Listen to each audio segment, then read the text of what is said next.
Hi, this is Beyond the Abstract, a student physical therapist run podcast where we discuss PT literature and its applications. In this first episode, we're going to go over evidence based medicine, how it pertains to the students as well as the profession as a whole. I hope you guys enjoy. Amen.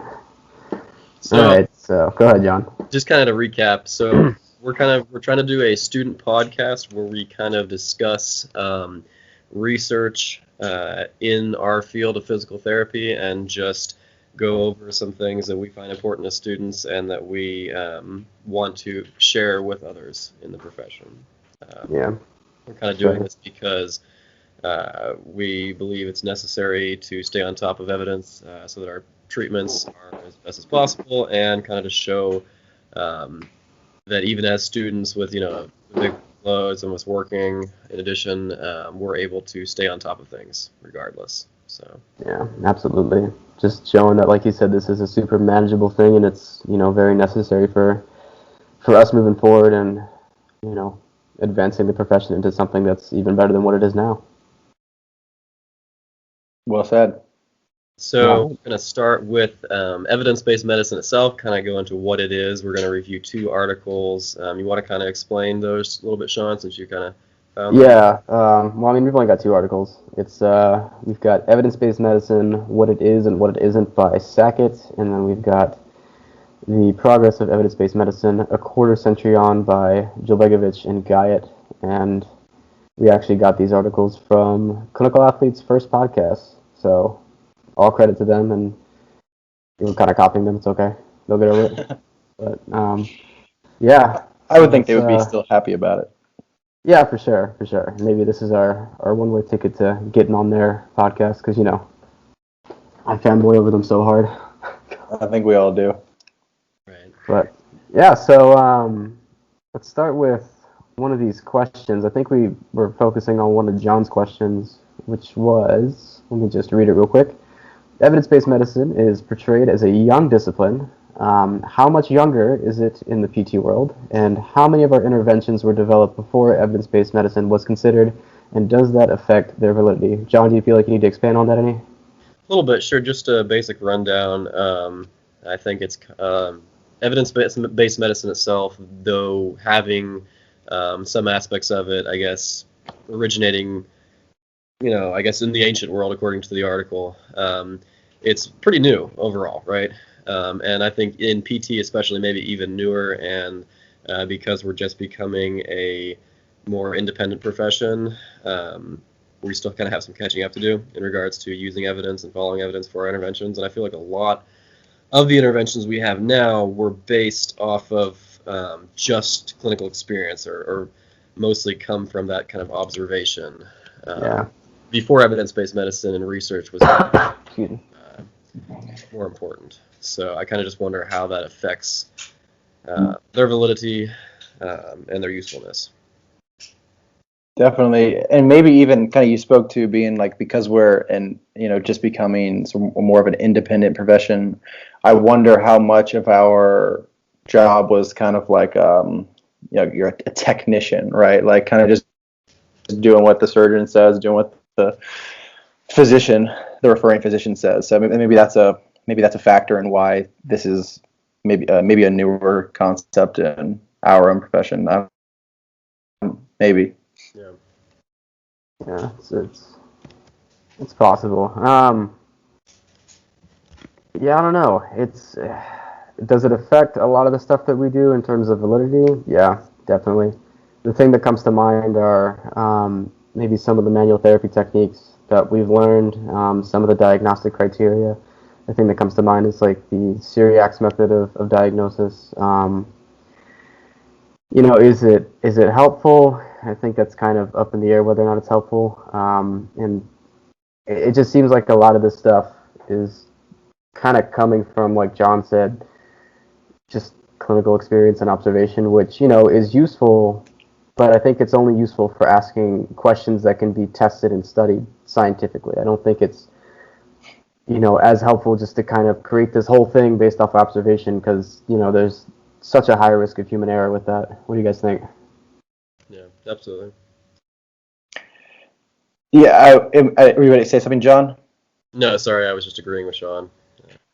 Yeah, I feel like, evidence is, or the scientific method is kind of just like that best thing we've got to go off of. I mean, maybe we'll talk about later kind of the whole tree or the triangle of evidence-based medicine, Yeah. right? Like we've all kind of hit on, but I feel like without the evidence base, that's kind of the foundation, at least from my perspective.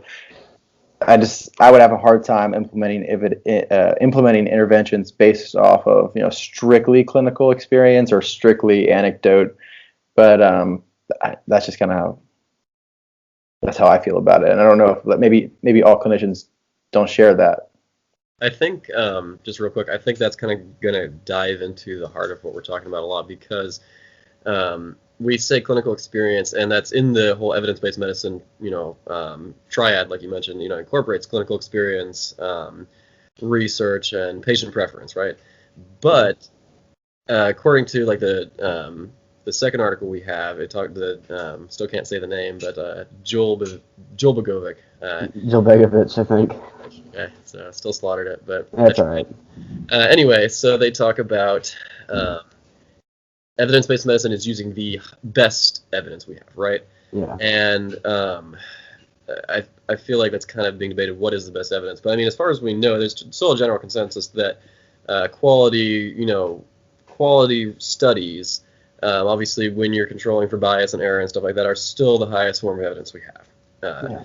And so it's kind of our obligation to use that highest source of evidence. So if we're despite that we still have to incorporate clinical experience to an extent, using that as our main source of evidence, kind of just by definition is flawed. Yeah, for sure. And I think that kind of goes into one of the questions that I had, being that, do we, from what we see on a daily basis, from peers and what we see in clinical practice with currently practicing physical therapists, I mean, do we think that the current understanding of clinical expertise has maybe been misconstrued? Has it deviated from its original definition? And I guess to us as future practitioners, and as students right now, being able to read the research that we're reading and sort of question these things, does that current definition of clinical expertise sort of change? Do we have a different definition for it? And I think, just to kind of start it off, like, Sackett had a very sort of clear, concise definition, but I feel like that's sort of been twisted as we've moved forward from this article that he published. Let me see. I wrote, okay, here we go. Quote, by individual clinical expertise, we mean the proficiency and judgment that individual clinicians acquire through clinical experience and clinical practice. Increased expertise is reflected in many ways, but especially in more efficient and effective diagnosis and in the more thoughtful identification and compassionate use of individuals' patients' predicaments, rights, and preferences in making clinical decisions about their care. That was a mouthful. But in my mind, that's simply saying that we don't base diagnoses, we don't base treatment off of what we've seen in the clinic. We apply evidence based on what we've seen in the clinic. And we use that evidence to guide our treatment. I think that's been sort of lost in translation, that experience is somehow equal to judicious use of evidence. What do y'all think? Yeah, absolutely. I don't want to kind of hog it. If you have anything on mind, Jonathan? No, I've got some notes here, but please, yeah. I was just going to say, I think they have a really great, concise explanation definition right there. And I think it kind of, I really like their point about clinical experience is going to be demonstrated by like increased efficiency of diagnosis and treatment. So we should see improved outcomes in patients, right? So we should be able to kind of measure it somehow. I think what you were talking about, how sometimes the clinical experience is sometimes almost more viewed as, trying to think how to say this, but rather than just the clinician being able to kind of better apply a particular treatment or better diagnose something more quickly, it's almost seen sometimes as, at least my impression, like let's say you try a new treatment, right? And suddenly you're like, oh, this treatment kind of novel treatment that really doesn't have any backing in like research or whatever seems to work for this patient. So that's kind of my clinical evidence. And now you're kind of almost using that observation, not even case study, but that single observation, then you apply it to other patients, and you kind of get your accumulated body of clinical evidence, if you will. Yeah, absolutely. And I think that's very dangerous because obviously you can't control for, confounding variables. You can't control for anything. And so I think, at least as a student, that was kind of my first impression of what clinical experience was versus how Sackett presents it. I think is as being something more like, kind of reading the research, then applying that to patients and knowing which patients are going to benefit most from which treatments supported in the literature. Yeah. JP, you got thoughts on that? Yeah, can you guys hear me? Because it looks like you're a little bit frozen. Can you still hear me? Yeah, I can still hear you. I can now. You were frozen for like Okay. 6 seconds. Gotcha. So I think kind of like what you're both saying, and what I got from what John is saying as well, is that like clinical experience is kind of been misconstrued to replace the evidence base, right? Is that kind of what you're saying? Like, we have these, patient X comes in, you give them, whatever, maybe non-supported intervention, and then you have your own results, and then you're kind of using that as your own, like, separate evidence base. And I think what Sean, you have a good point, is that clinical experience would kind of guide our path through the evidence. And I think that it needs to be like kind of a balance, but I think we typically do tip in the direction of, kind of our clinical experience maybe replacing the most current literature that we have. That's kind of my experience. Yeah, but I think it just kind of highlights the point here. And I mean, this is semantics, but this is kind of what I mean. It's not clinical experience, it's clinical expertise. That's the third pillar of the triad. It's not experience, It's expertise of applying the evidence. And sometimes I think those two words are used interchangeably, but they don't mean the same thing. Right. Experience is an accumulation of anecdote, as far as I'm concerned. Expertise is, using the evidence in the most professional and efficient way possible. So I think that just needs to be hammered home, so people understand that it's not just, this perpetuation of anecdote or perpetuation of conjecture. And, to the point, John, that you made about using these, novel treatments that may or may not be substantiated, I think the Djulbegovic article actually goes into talking about why we need to rigorously test and why these things need to go through the scientific process, because they can have really harmful outcomes. And I think it actually goes into one of our other questions. I think, Jonathan, it was one of your questions, actually. Right. Do you want to dive into that for a little bit? Yeah, definitely. I also had a follow-up to your question that I think would actually lead us into this one as well. Yeah, go for it. I just lost my note here. So kind of, I appreciate what you said about, clinical expertise is sort of different than clinical experience, right? Yeah. I was wondering as I was reading this, because obviously this is evidence-based medicine, not evidence-based physical therapy, how you guys think that might change in the context of PT versus the context of medicine. And that follows into this question of the question I had about the Djulbegovic. Dang it. I'm going to be wrong about that name regardless. I feel like I'm saying it wrong, and I'm telling you that y'all are saying it wrong, but y'all might be saying it correctly. So I don't know. Right. We'll see what happens. Because when I was reading the paper, they talked a lot about the harm the potential harm of interventions, and this is kind of I guess 2 in 1. But how obviously physical therapy interventions are inherently less dangerous because you're probably not dealing with the consequence of death.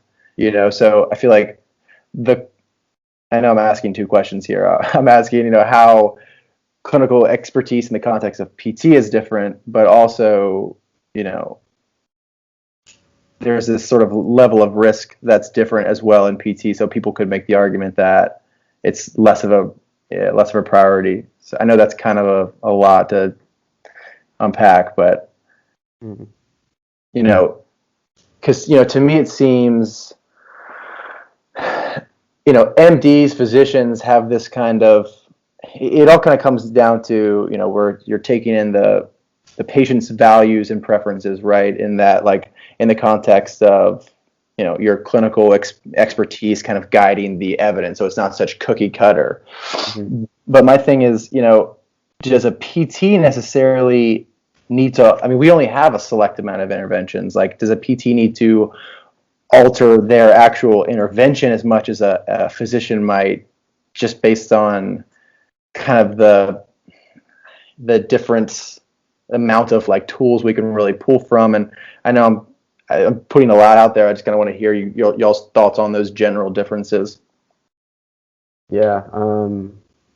I mean, yes, the level of risk is obviously going to be different between a trauma surgeon and someone who's working in an outpatient PT clinic, obviously. But I still think the principle applies. And, as physical therapists, we are aiming to improve long-term outcomes. We're aiming to affect an individual's quality of life.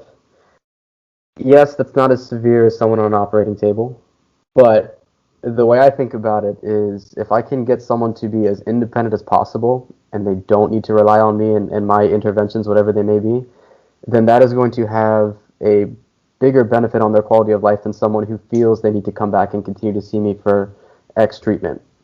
And the thing I think about is a lot of the manual therapy interventions that we do, it almost takes away that locus of control for the patient. Like, regardless of all things held equal, it's not talking about narratives or anything, but just the idea that, a patient comes in, they get fixed by me, you, John, anybody, and they go back. The next time they have any sort of small little issue, they come back again to get fixed. And I just feel like that's a negative sort of cycle that keeps perpetuating itself. And to me, that sort of decreases their quality of life because they feel they can't control their own issues. They feel they can't deal with their own issues. So from my perspective, I think sticking with what the evidence is saying and trying to promote long-term outcomes and improve quality of life is crazy important to our profession. And I think that holds true with what we do. Yeah, totally. I think too, Jonathan, in general, I would say probably, PTs, obviously you're not going to be cutting into somebody, but there's definitely cases where we deal with, having an effect on a patient's life, which may change the course of their life, Right. There's certain, I can't remember, what was it, one of our professors was talking about how you don't want to be like over mobilizing a certain patient with some type of like degenerative disease or whatever, right? And that's something really simple, and I guess that we kind of take for granted. But I think, like Sean was saying, even if it's something small, we still have to make sure it has the greatest benefit to the patient. And even if we're not actively harming them, if we're kind of delaying their access to better treatment, that in itself is kind of ethically ambiguous because we're kind of not giving them the best treatment or making it so they're not getting actually best treatment they need or the independence they need. So I think regardless of how much direct damage we cause in our particular sessions, we're kind of perpetuating a cycle that keeps them, that limits their access to best care. Yeah, those are both good points. And it makes me think that, or realize, PTs are in kind of a unique position in the healthcare sort of realm that we have a chance to kind of change lifestyles as well, because our main interventions are really promoting a more higher functioning kind of quality of life, so that's something unique about our profession, and perhaps not capitalizing on that is harmful to a degree. And I think also the second point that Sean's making, it sounds like just like the whole patient reliance, right? Like relying on or I should say PT, the therapist reliance, kind of is a negative aspect of as well because we want to push the lifestyle change, the higher quality of life, and I think we're kind of like we have an obligation to do that as well. So yeah, I think you could still make the argument though for a lot of the interventions that it does come down to the narrative. Do you guys agree on that? Like it depends on how it's posed to the patient. Yeah. Could you extrapolate on that a little more? So yeah, so like just let's just take manual therapy is obviously a big one for us. We talk about that one a lot. If a therapist sort of proposes this idea that they need to be fixed, we could leave it as broad as that. However, that comes out in their words. let's just say they come across that way, whereas a therapist who's using the same intervention, but they are able to propose it, in a narrative that doesn't create this sort of same amount of reliance. I mean, do you think is that something that needs to be weighed out? Because I would imagine, just kind of playing the devil's advocate here, I would imagine that a lot of therapists feel that way as well. Yeah, I would say that can definitely affect it a lot. Well, just like Sean was saying, just kind of telling the patient, oh, we're fixing you, we're trying to fix something. I mean, that's really kind of dangerous. You're just planting that seed in their mind. But I don't know. I still think just a lot of people don't have the kind of, I guess, research background or exposure to research, really, though, to be able to always critically, I guess, think that, okay, I'm not getting the best treatment. They just maybe go in, they're just comfortable going in, getting their treatment, and like, I feel better after the treatment, I'll just keep going. Right? And they kind of get into that cycle. So in that case, it's, I don't know, I guess maybe with some more education and whatnot, the PT could have an effect on that, but I still think it's a gray area for sure. Yeah. This will be the last thing I say on it too, is that we've talked extensively, prior to this podcast thing, that we know that there's an effect of placebo, nocebo. We know how powerful those things are in patient rehab. Holding that to the side, holding all things constant. If I'm given the option of, a placebo intervention versus like an exercise intervention, and we're looking for quality of life and locus of control and, long-term outcomes, I mean, of those two, which one gives you more bang for your buck? I'm going for the one that gives you more for the patient. So, if I'm given like this passive modality, this passive treatment versus the patient actually doing something that I know is affecting them on a physiologic level, on a psychological level, well, shit, I'm going with the one that gives you more bang for your buck. So, right. Yeah, I think it just comes down to the efficacy thing, right? Like if you can, I could pick anything and it might have an effect, and I could kind of make the argument for it. But like you're saying, if we don't understand its efficacy or mechanistic benefits, and we could probably get the same thing with something that we do understand has a more mechanistic effect, we should probably go with that. Yeah, right. I mean, that kind of goes into one of your questions, Jonathan. We're killing it with these like segues, man. What is it? I'll go ahead and read it real quick. PT practice is surely riddled with false positive conclusions about efficacy. Do you feel that these false positive outcomes are simply misunderstood regarding potential mechanisms at play, or completely misinformed with no mechanism at all? Do you want to kind of expand on that a little bit? Yeah, I mean, kind of coming back to manual therapy, just because that's kind of a theme of this topic as well. Yeah, and I mean, just to kind of, for us at least, that's a big thing that we're learning first year as well, and it's kind of a huge topic that we've gone over first and second semester. So it's worth hitting it. But go ahead. Right. I mean, so that's the question here is, are these interventions having some effect, right? We all read that paper that was kind of trying to outline the potential mechanisms of manual therapy, right? So is it that the narratives surrounding the interventions are, misinformed, right? Like there still is some mechanistic effect, we just don't quite get it yet? Or is it possible? I mean, this is probably a question that no one can answer. It's just kind of maybe food for thought. Or is it something where it's no better than placebo, right? That's kind of why we have randomized controlled trials, but it's no better than placebo and really is not having some mechanistic, or there is no mechanism, a true mechanism to its benefit. So that was just kind of something that came to mind with all of this stuff, right? I mean, just I wanted to hear your thoughts on that. Because, I mean, I know it's a hard question to answer. It's something that it's more of another kind of devil's advocate question. I feel like some might say, oh, it has a positive effect. Let's do it. So, yeah. So I guess I'll try to jump in. Yeah, go for it. A very clear thought right now with it. Just, I think it's always going to be like a case-by-case basis, probably. But I mean, obviously, if you can go with something like we were saying that is going to have an effect. It's going to a more widespread effect, like exercise, is going to be better.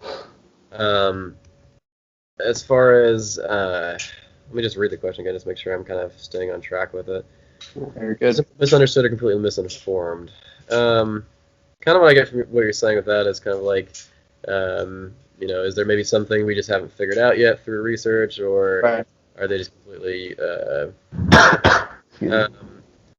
As far as we don't know. I mean, obviously we can't say for sure. We don't have enough research pointing that way. Currently, from articles we've looked at on manual therapy, especially, it looks like they don't really have a particular mechanism per se that's going to have a large effect, right? I mean, there could be like local effects to the joint or something. I don't know, endorphins, whatever. I'd have to look over some of the articles more. But regardless of that, as far as how it's going to guide treatments, I would say it's going to be very much a case-by-case basis. But if it has no, and I feel like I'm kind of my thoughts aren't super great on this. Just if it has no particular mechanism behind it, if we don't know the mechanism behind it yet, if we currently have nothing better, if we've already tried an active intervention and it's not really working, I mean, I guess we could try something maybe if there's a particular, if the patient particularly like desires manual therapy for some reason. Maybe that could be a useful adjunct to our treatment. But at the same time, the reason the patient might want that is because of previous exposure to it, right? Sure. So I don't know. Again, and I feel like it's really gray. I feel like I'm always going to come back to the whole, let's just give them the active treatment rather than put them on something passive. Yeah. Well, I mean, there's a lot to unpack with this question too, but the first question I would ask with a lot of these studies is like, okay, false positive conclusions about efficacy. Well, let's take a look at the methods of these studies and let's see, first of all, their methods sound, then let's look at the results and see what the effect size actually is. I doubt the effect size is going to be that big on a lot of these sort of passive modality interventions. Now, I'm speaking generally, so I'll take what I'm saying with a grain of salt, but Jonathan, to your point, and John, to your point about understanding the mechanisms, that manual therapy paper that we went over made it pretty clear that knowing the mechanism helps us identify a proper treatment group. We know that it'll work for this type of population that needs this treatment. So that's the importance of identifying a mechanism. Now, for something like manual therapy, usually the way that we measure improvement is through like a visual analog scale for pain ratings, a disability scale, which inherently is subjective. So it's hard to tell what the actual effect is, and if it's the manual therapy that's really having that effect. And John, you brought up a great point. Is it effective because it's effective, or is it effective because the patient has had prior exposure to it before and they had a good experience with it? And we know placebo plays a huge role in that. So I think it's hard to tease out these mechanisms, and I would even go so far to say that with some of these interventions, it's damn near impossible because there's so much to control for, and there's so much that we really can't control for. I have yet to find a manual therapy study that, one, controls for clinician equipoise, and two, controls for patient prior experience to manual therapy. I mean, that with the placebo research that we've read, that speaks volumes to how effective these things are going to be. But from a very scientific standpoint, when you look at it from the methods and results, oftentimes the effect sizes are not that big, and the methodology is not sound in a lot of these studies. So that just kind of rings a couple alarm bells for me in terms of like, oh, this thing has an effect. Okay, well, it doesn't really have an effect, or is it just a really crap study? That would be sort of my perspective on it. Right. If I didn't go too far off topic with that. No, you're good. I mean, something that came to mind from both of y'all's points was the whole idea of like an expectation. So, is there this idea of what physical therapy is supposed to look like before someone even walks in the door? That's a possibility. I mean, but just kind of thinking on that, I think that's something that we should definitely, obviously, we're going to ask the patient, have you ever had physical therapy before? Yeah, but an interview, man. Yeah, Absolutely. exactly. But I think it's hard to put a number on it, but, and I don't know if this is going off topic, but a lot of people that come to us, I would imagine, this is coming from someone who has no clinical experience, are pretty new to, are somewhat ignorant to really what's going on, right? For the most part. So I feel like we do have kind of a blank slate to work with. Not always, but I feel like it's probably helpful to identify when we do or don't. It's just a thought that came to mind. No, that's a good point, especially with the APTA's sort of position on PT first now. You know, people maybe, I guess, people who haven't experienced orthopedic injuries before, or, you know, haven't gone to PT before, that plays a huge role in how effective we can be, especially if they come to see us first and they don't have to go through this whole process of seeing a physician, going to a specialist, getting a referral, and then coming to see us. So, like you said, Jonathan, I think that kind of gives us a really great opportunity to sort of play with this blank slate and kind of affect their outcomes and affect their expectations. But, you know, you talk about patient expectations, and, you know, that's one of the three pillars that both the Sackett article and the Djulbegovic article go over. But I think it's important to note, you know, patient expectations are modifiable. You can change them. And I think that's part of our role, too, is to sort of dispel maybe false narratives and just bad science and bad narratives that come along with it. So my point being that you don't have to do what the patient expects you to do. You can do what you feel is the best treatment in that moment. What are you guys' thoughts on that? Yeah, for sure. One thing that popped in my head, if this doesn't kind of bring up too much of an outside question, was we always talk in class a lot about patient education, and I was kind of wondering, you know, we kind of give them a lot of condensed information, like, oh, this is supposed to, let's say, like when you shake your arm, right, after you have a shoulder injury, to kind of just loosen up the tissues or whatever. We kind of already give them this narrative because we don't want to use like too many like medical terminology or whatever, right? And we can't give them a huge explanation about how well this is supposed to do this, but it may or may not, blah blah blah blah blah. We can't give them the whole spiel, but I guess how much should we limit?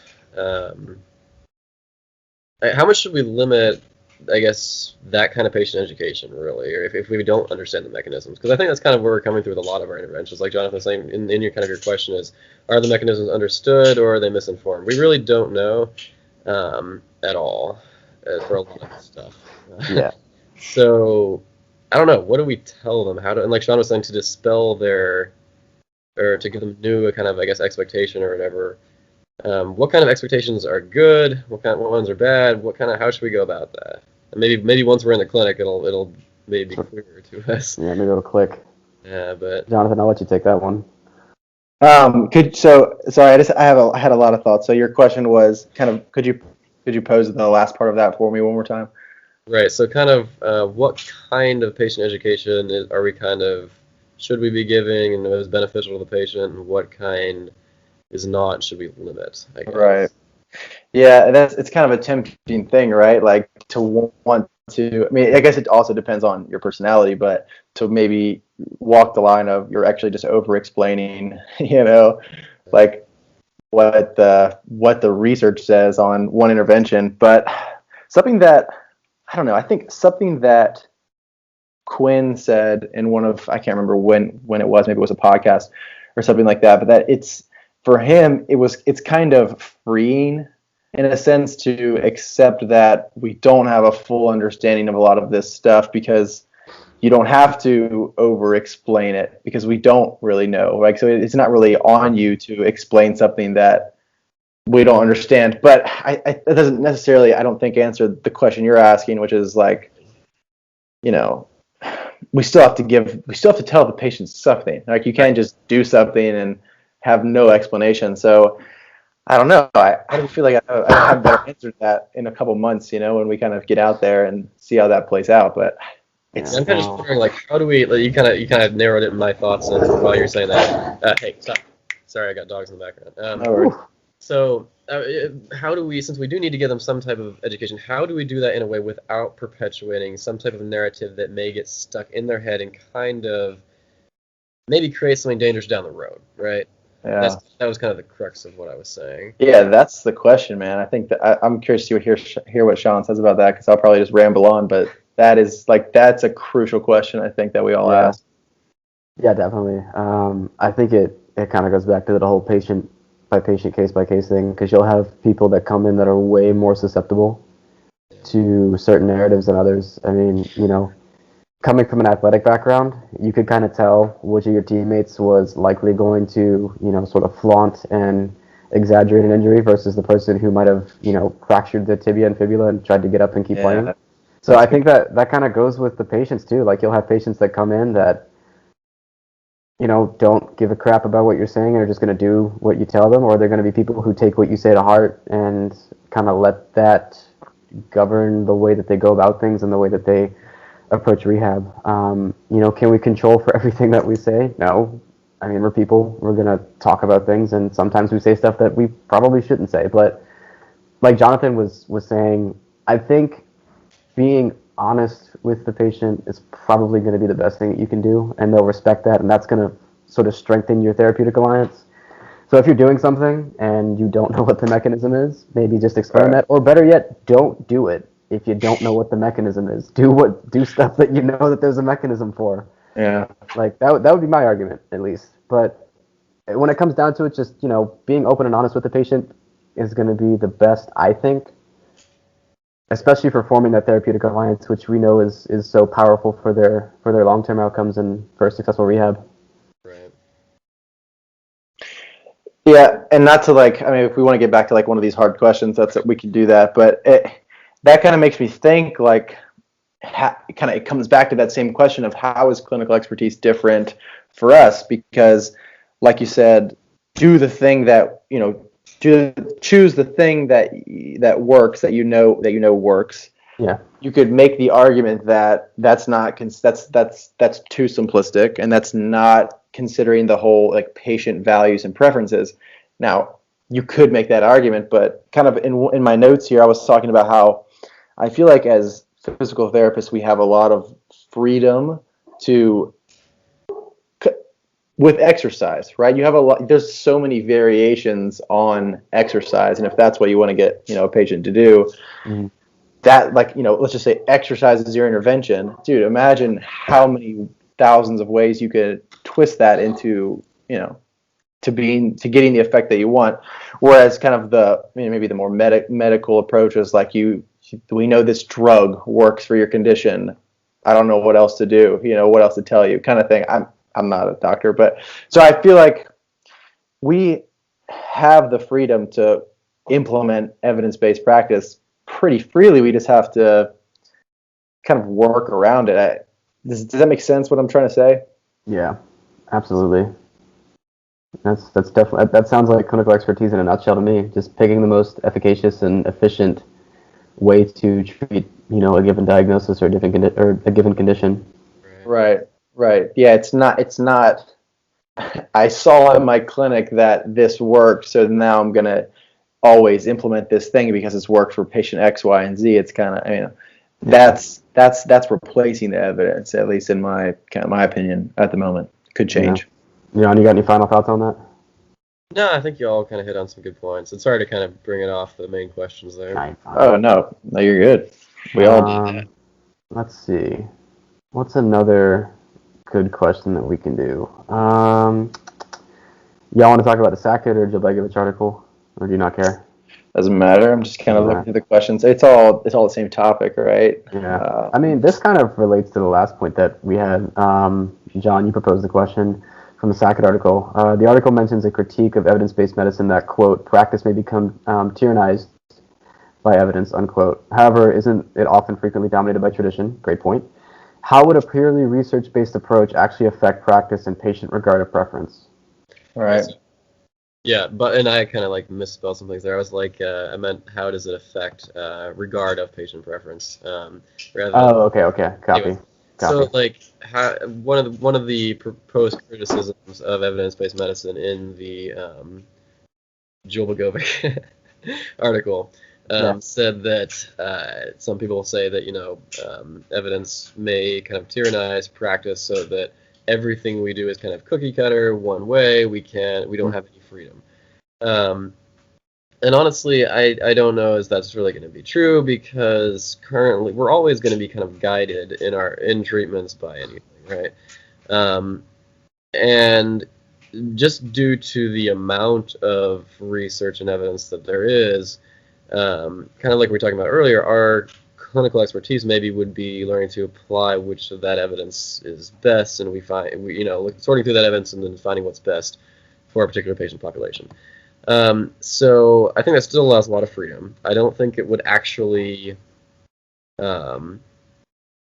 affect actual practice in the ways in a negative way.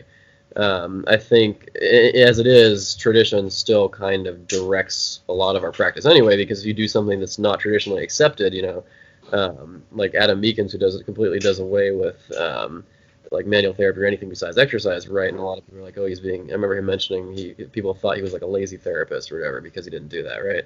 So there's a perfect example of a therapist who kind of does away with the tradition aspect and is criticized because of that. So it's kind of the opposite of what we're talking about with evidence kind of making things cookie cutter, right? Tradition already does that.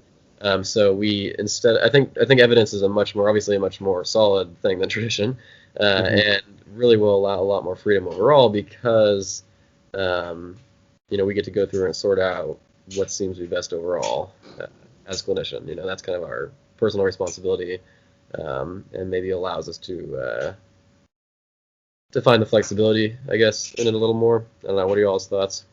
If I wasn't rambling too much. It's all good. Yeah, you make a lot of good points with that, and I don't know. I kind of boil it down simply to: am I going to go off of what the next guy suggested that I do, or am I going to go off of all these studies and all this research that has several people, hundreds of people looking at it, checking it, peer reviewing it? I mean, there's strength in numbers, and I'm going to trust more people agreeing on it, or having a consensus about a thing, than just one person saying, "Oh, it worked for the 5 patients that I worked on 20 minutes ago." How do you feel? How do you feel that it would affect? Not to jump in too much, but how do you feel it would affect us? Like, I guess coming up with an intervention or something for a patient, like maybe a unique case or something like that. Do you think it would, I guess, make us too strict, if you will? I don't know if it makes us too strict. I mean, I would ask the question, like, how often do we see those hyper unique cases? But let's just say that we do. Yeah, let's just say that we do. Right. I think that's a great opportunity to ask some really important questions and start doing some research on that kind of case. I think, compiling a case series, a case report, case control studies, just to kind of get an idea of what is actually happening with the patient, is a great place to go. It doesn't mean that you have to necessarily rely on anecdote, but if you do, you can document it and kind of explain what you've seen and what your results are. Right. And that kind of goes back to the whole scientific process and scientific method of medicine, of treatment. And I think relying on that is important, because it gives us sort of a stable foundation to really work our magic off of, if you will. What do you think about that? I think it sounds great. Yeah.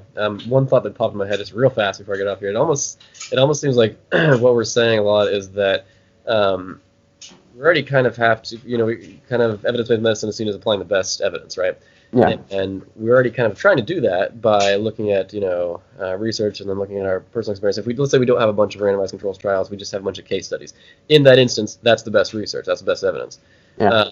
But I was just thinking about, too, in a way, what we're talking about with like our current clinical experience that almost replaces evidence, that's still evidence in a way, but it's like a super, super low quality of evidence. So even if we have a couple case studies, that's still better evidence than just, if they're able to control for for biases and things, right?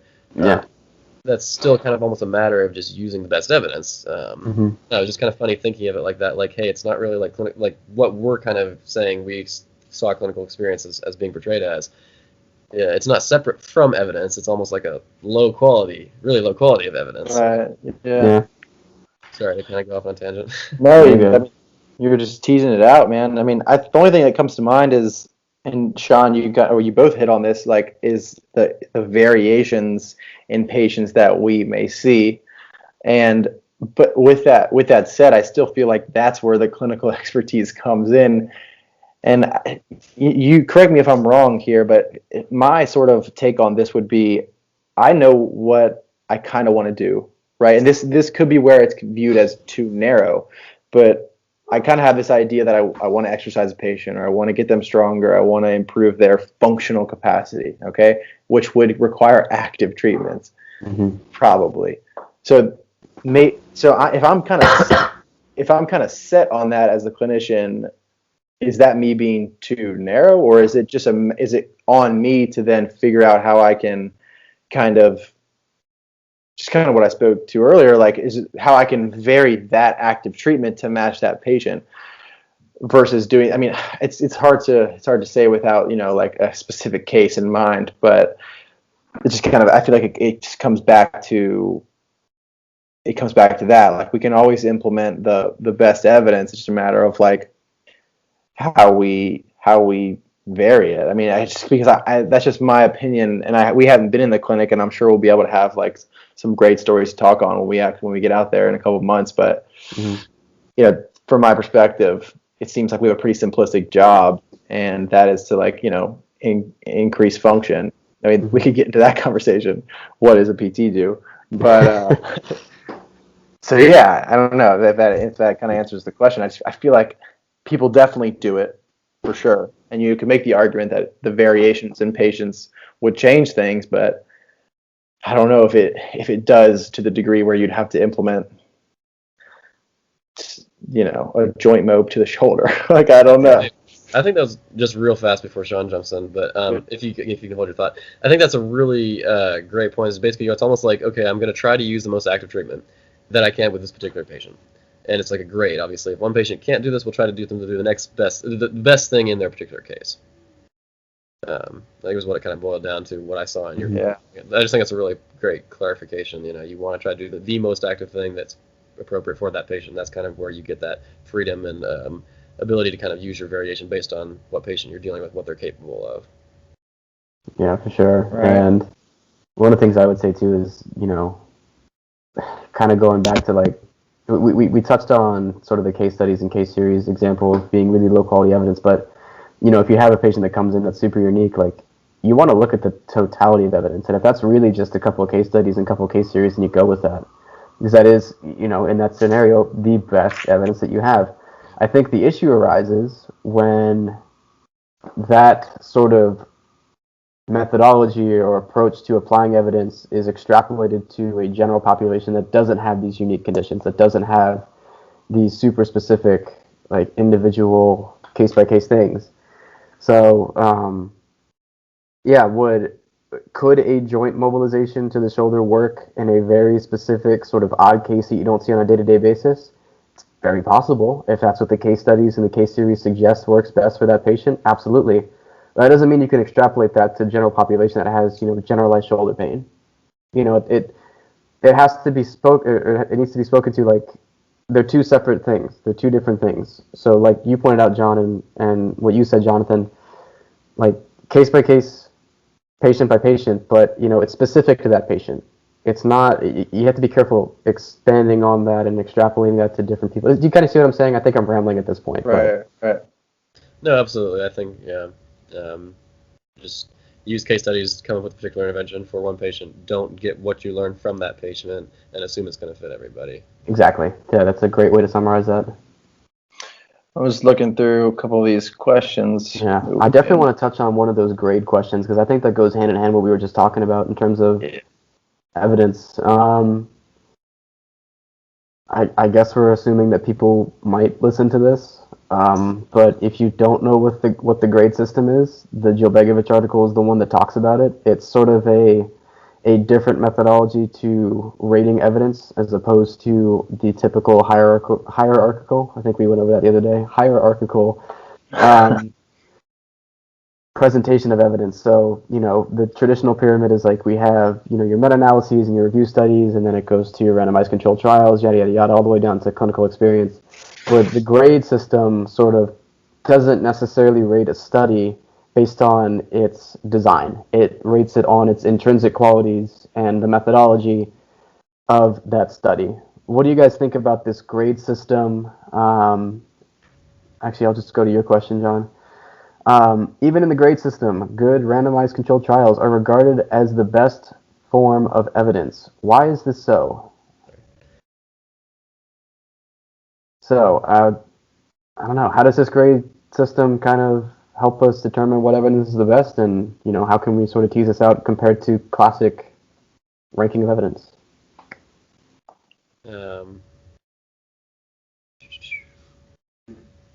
Well, sorry, I just didn't know if you were still. Go ahead. Go ahead. I was still forming my thoughts. Sorry. Yeah, I mean, just to kind of to go off of this is an answer, in the context of the grade system, but I feel like it's pretty easy to tackle why good randomized controlled trials are the best form of evidence, just because they're the most controlled form of implementing an intervention. So, I feel like that's kind of a no-brainer. But what were you saying? What were you saying, John? I was just agreeing. Sorry. If I can jump in real quick, the Djulbegovic article actually, I think it was this article, but they bring up a really good point that classically randomized controlled trials have been regarded as the gold standard for evidence. But one thing to remember is that randomized controlled trials are subject to bias. They're subject to p-hacking is what I've heard it termed, like specifically including and excluding certain patients. Using post hoc analysis is like a justification for the results that you found, amplifying secondary results as opposed to what the primary point of the study was. So these things are subject to tampering and subject to bias, not to mention that there's a publication bias that comes. So the thing that I like about the grade system is that it doesn't necessarily rate a study based on its design. It doesn't say that an RCT is the best quality of evidence. It's based on the methodology of the study. And the thing that they brought up in this article, which John mentioned to me the other day, is that, I'll just quote it real quick. Quote, grade, therefore, recognizes the potential for observational studies to provide definitive causal evidence, particularly relevant for harmful exposures, example, establishing that smoking causes lung cancer. There weren't any RCTs done on that because ethically that's compromising, but we know through observational studies that it's a pretty good chance that smoking causes cancer. Right. Yeah.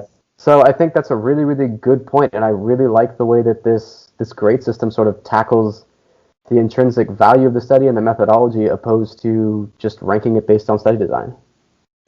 That's a great point. Yeah. Could y'all kind of help me out though? I was kind of confused still because initially I thought, like you were saying, Sean, that the grade system doesn't say that a randomized controlled trial is necessarily the best. But from the chart I have right here, it still lists like a quality of evidence high to very low, and then it still shows the randomized trial at the top. I don't know if I'm just kind of reading the chart wrong. I mean, it still says that obviously it's lower than other types if it's like has certain limitations or issues with consistency and whatnot, or like small effect sizes. But it's still almost. My interpretation of it is that it still recognizes that an RCT can still be sort of the highest form of evidence. Okay. But it moves down or moves up in points based on the study design, inconsistencies, indirectedness, like all this lower quality if column. Right. And the observational study can move up if it satisfies this higher quality if column. So it doesn't. That's a great starting point to have, and your RCTs are definitely going to be your go-to to start, along with your reviews and your meta-analyses. But based on the intrinsics of the study and the methodology, that quality of evidence can move down or it can move up. That's how I'm interpreting it, at least. Yeah, that makes sense. Okay, thanks. Yeah, Jonathan, were you going to say something on that too? No, I mean, that's my understanding of it. Yeah. I'm just looking through our other questions to follow up to that. I want to let you guys know also that I only have time for about one more question, if that's okay. Just because. Yeah, that's fine. I got to get back to school at some point. But. Oh, yeah. I forgot you're at home. Shoot. we can cut this part out. Don't worry. That's okay. What's on a good one? I'll let you pick it. Oh. Well, that's kind of a task to be tasked with. Yeah. Better be a good taskmaster, Jonathan. Maybe that LaCroix will aid your decision making. Yeah. Always, man. Always. If I might toot my own horn, I think my second question out of the Sackett heading is a great one to end on, if I might say so myself. Oh, look at that. That's a good question. So Sean asked, as future clinicians, that one? Yeah. Yeah, as future clinicians, how do we ensure that we remain up to date? Does the excuse "I don't have time to read research" really apply?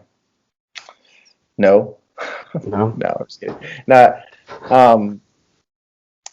I think so. The other we were going to talk about the other article was another question, kind of having that whole you have to read 20 articles per year in this one system to stay up to date. Yeah. I mean, I feel like there's so many streams of information that you can, there's so many streams that you can get information from, whether it be like podcasts. I know that's a big one for us.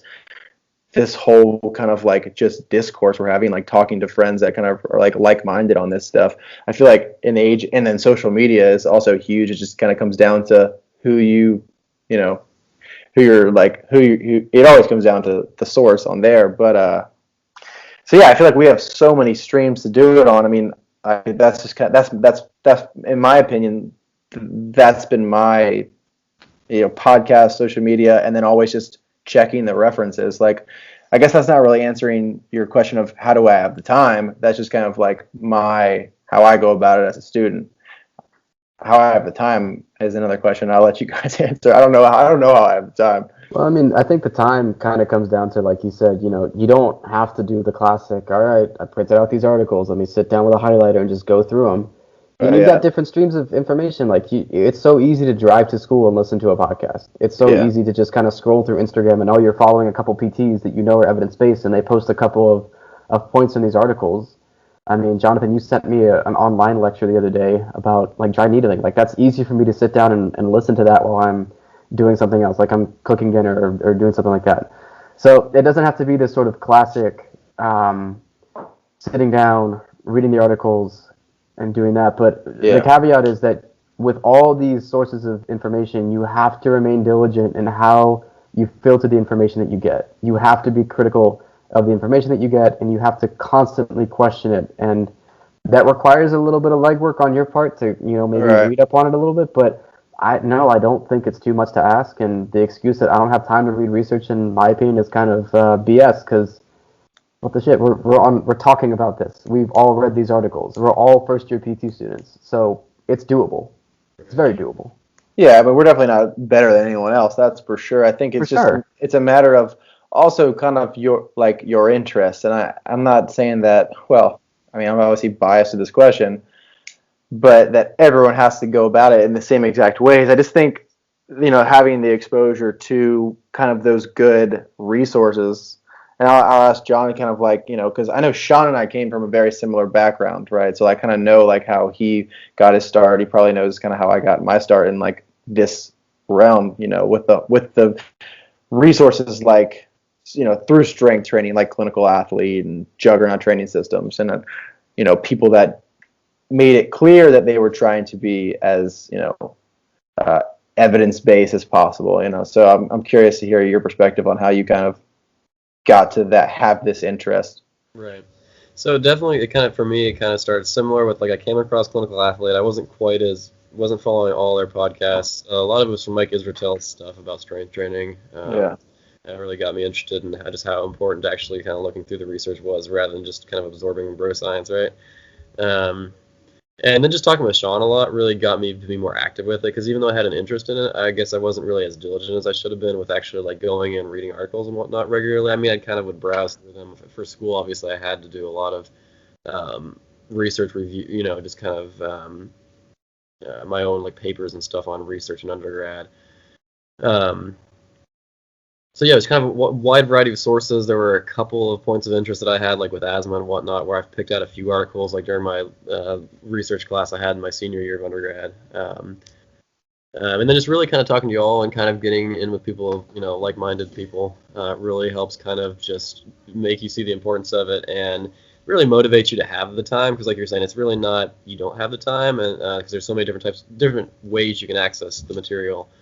It's just LaShawn, it mentions a lot of matter of priorities and whatnot, right? And I feel like Yeah. having kind of a group of folks who are believe the same thing helps you kind of with that motivation. Right. And That's well again, said. just back to the original question, no, I don't have time is a good excuse, because I mean you can't have an excuse as a clinician. I mean, we wouldn't say that a doctor can stop learning and staying up to date. You just Yeah. do that. Absolutely. It's just Part of the job. treat patients. Yeah. Yeah, for sure.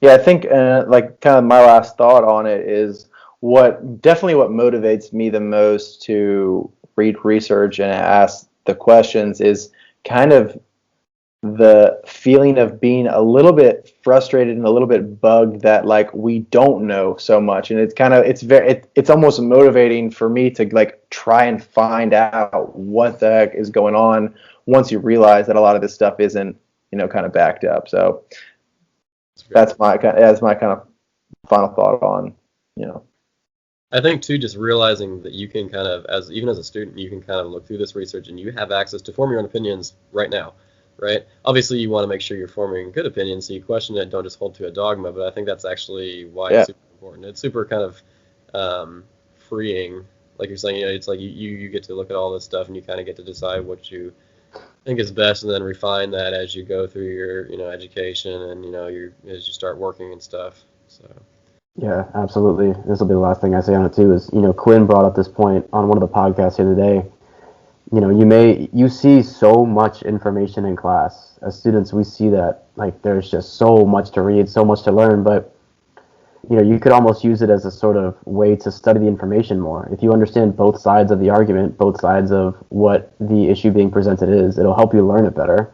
And then, like you guys are saying, it'll help you form your own opinions. And there's so much information for us to sort of dive into and really check to see if it's accurate and to really ask good questions about, because we see it every day in class. So I think if anything, right now as students, it's the best time for us to dive in and try to answer these questions, because if you don't do it now, who's to say that you're actually going to do it when you go out into the real world in the clinic and not rely on what you've been taught in PT school? So I think forming the habit now and establishing those priorities now is crucial.